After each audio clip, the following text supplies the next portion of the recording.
Today, we're looking at compa ratios, or compensation or comparison ratios, and how they're calculated and formulated and applied in HR.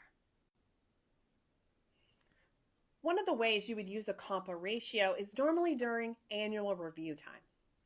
What happens is that just because an employee has an exceeds expectations rating doesn't automatically mean that they're going to get the highest percentage increase for their compensation.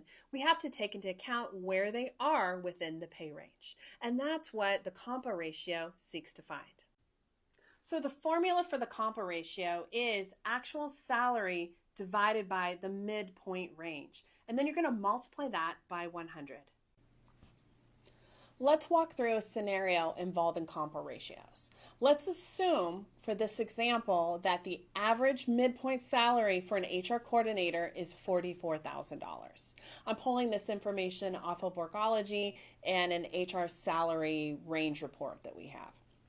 So the average salary, that midpoint, is $44,000. Okay, so Employee 1 makes $32,000 a year as a coordinator. Employee 2 makes $35,000 a year.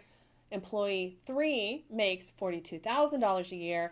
And Employee 4 makes $47,000 a year, all HR coordinators. So how do we figure this out?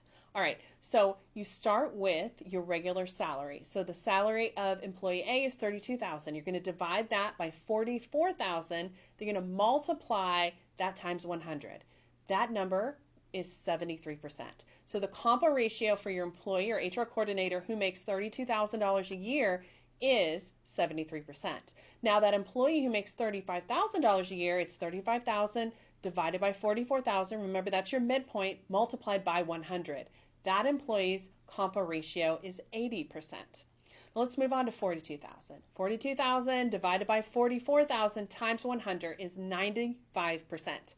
Employee 3 in your HR coordinator position has a compa ratio of 95%. Lastly, Employee 4 for your HR coordinator position has a $47,000 salary. So you're going to take $47,000 divided by $44,000 times 100, and that number comes to $107,000. So that gives you a little taste of how to calculate compa ratios as it relates to the HR coordinator position.